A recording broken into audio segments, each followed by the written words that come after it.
What's up, guys? Welcome back to another video. We got a quick little debate back and forth between Ben Shapiro and Bakari Sellers. It was actually on the Bill Maher show, and they're going to be talking about systemic racism. So stay till the end, and then I'll give my take. Let's get into it. And most times has gotten worse since 1960? Yes, actually. Systemic racism has gotten worse since Jim Crow. Yes. So you want me to give you a stat? Black home ownership today is less than it was pre-Fair Housing Act of 1968. But let me also talk about the fact that being the welfare state. Let me also tell you this. A lot of times when we talk about racism, we only talk about the fact when somebody calls you nigger. But very rarely do we talk about the systems of injustice and oppression we have in this country. Where I'm from, Denmark, South Carolina, you don't have clean water, right? I live in a food desert, or grew up in a food desert, where you can't go a mile or two and have access to fresh fruits and vegetables. The schools are falling apart. The infrastructure is eroding. Bakari, is your life as a black man better or worse than it would have been if you had been born in 1920 in the United States? Well, all you have to do is ask my father, who literally was shot in the Orangeburg Massacre, right? Who helped found SNCC, who marched with Marion Barry and Stokely Carmichael and Martin Luther King, and the list goes on and on and on. And he will tell you today that he feels like this country's at 1954. And so if you want to talk about somebody... But that doesn't mean it is. Well, you said he feels that way. That's ridiculous. It is. I think the ridiculous notion is for either one of you all to have the audacity to believe that you understand what the experience is to be. I have to object to that. But you just said I cannot talk about it because I am not part of a group. I am a sentient human being. You're right. There's two ways you cannot understand something. One is to be too far from it. We're too far from it. We can't see like you can. One is to be too close to something. And then sometimes you can't see it accurately either. I'm not too close to something. I am that. I know. So, but what I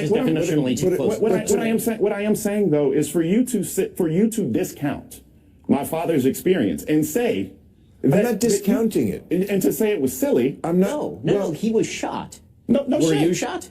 No, but he's still alive. Like he's right here. Like right, but the idea that if I were to say to you as a Jew that the experience of Jews in the United States today is worse than the experience of Jews in Europe in 1939, I would not be stating accurately. Right. It's not true. It's also not true to say that the experience of black people in America in 2024 is worse on a general level than the experience of black men in 1954 in Alabama. That's just crazy. But I mean, I also think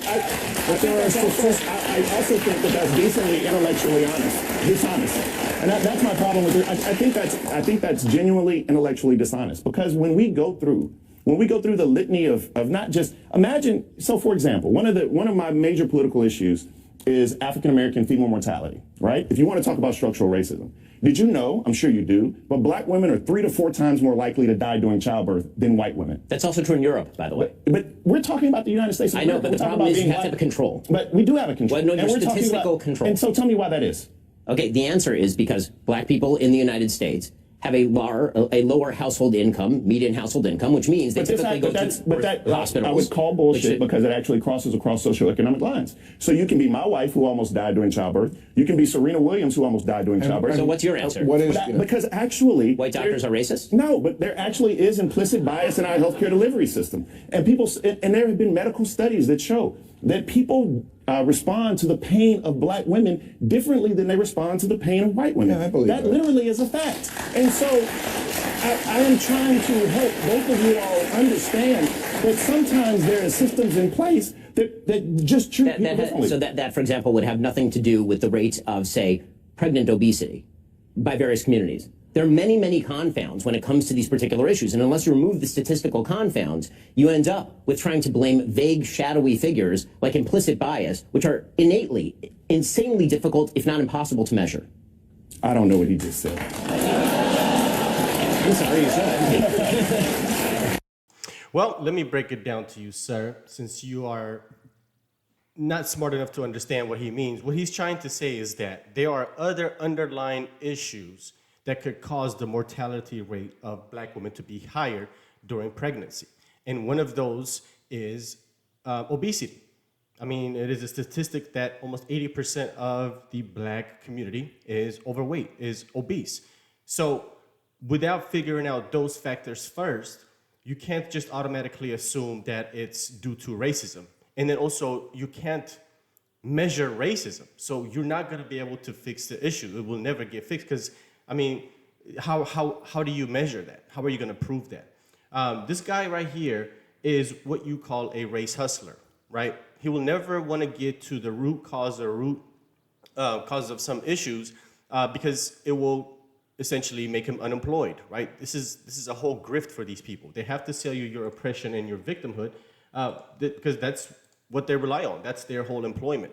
And it's funny because this guy right here, one, they always say things like, well, if you're not in the community, you can't really say anything. That was the first defense that he put up against Bill Maher, which is nonsensical because you can't say, you can't have the white liberals that agree with you. You can't, take on and embrace them as an ally, but also dismiss what other people would say if they disagree with you, right? You never use that same talking point to people that agree with you, right? You never say to the white liberals, oh, you're white, so therefore you don't understand. They never do that. It's hypocrisy here. But the funny part also is that this guy right here is selling people victimhood when one, he's on CNN. He's, I believe, a commentator on CNN making hundreds of thousands of dollars. It's the same thing with Charlemagne the God, right? They make millions of dollars, but sit there and sell black people oppression and victimhood.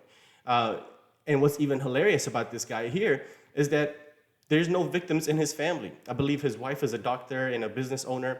His dad is like a president of a university. I think his mom is a professor.